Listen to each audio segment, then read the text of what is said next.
बिस्मिल्लाहिर्रहमानिर्रहीम। अस्सलाम वालेकुम काश्तकार भाई, इस वक्त गंदम की फसल अक्सर इलाकों के अंदर सिट्टा बाहर निकाल चुकी है। सिट्टे जब बाहर निकल आते हैं तो आपको खेत के अंदर कुछ इस तरह के सिट्टे भी नज़र आते हैं जो काले रंग के सिट्टे होते हैं, राख की तरह के सिट्टे होते हैं, इनके अंदर दाना नहीं बनता।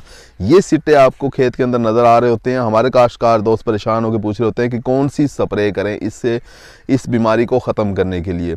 देखें भी, ये फंगस वाली बीमारी है और इसका कोई स्प्रे नहीं होता। कोई भी स्प्रे आप करेंगे इस सिट्टे के अंदर दाने नहीं बन सकते, ये ज़ाया हो चुका है। इसे आपने निकाल के फेंकना होता है, किसी जगह पे दबाना होता है। इसका तरीक़ाकार कुछ इस तरह से होता है कि हमारे दोस्त ने, अभी मैंने सिट्टा जब निकलवाया तो हमारे दोस्त ने ये एक पौधा निकाल के ले आया।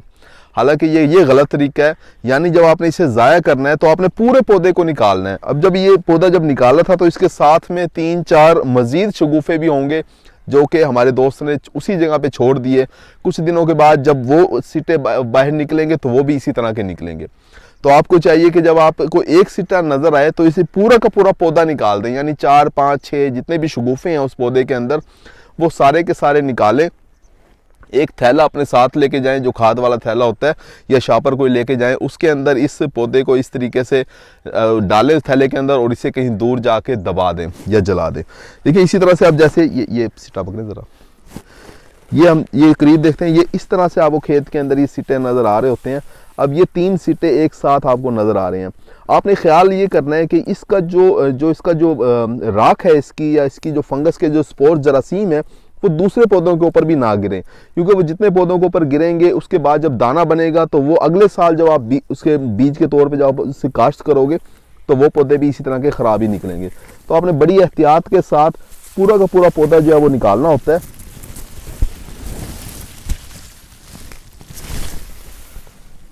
तो इस तरीके से आपने ये पूरा का पूरा पौधा जो है वो निकाल लिया है।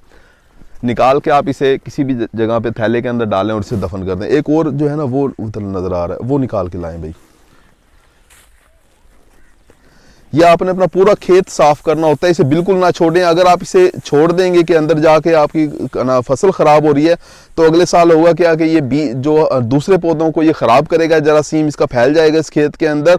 और अगर इसे आप काश्त करोगे तो अगले साल ये ज़्यादा सिट्टे आपको इस तरह के नज़र आएंगे। यानी इस साल अगर आपको खेत में 10 नज़र आ रहे हैं तो अगले साल आपको हो सकता है 100, 200, 500 सिट्टे नज़र आए इस तरह के।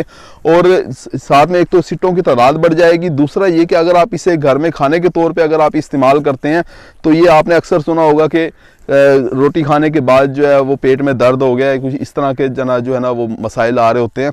तो ये सारे फिर बाद में आपकी जो गंदम ख़राब हो जाएगी, जहर आलूद हो जाएगी, आपको इस तरह के मसाइल का सामना करना पड़ सकता है। कोई स्प्रे ना करें, कोई स्प्रे इसका नहीं होता। हाँ, एहतियात क्या होती है कि अगर आप इस खेत से बीज रख रहे हैं तो अगले साल आपने बीज को जहर ज़रूर लगाना है। बीज को जहर लगा के आप इस बीमारी से बच सकते हैं और इसके अलावा कोई इलाज नहीं है। उम्मीद है कि वीडियो आपको समझ आ गई होगी। अपना ख्याल रखिएगा। अल्लाह हाफिज़।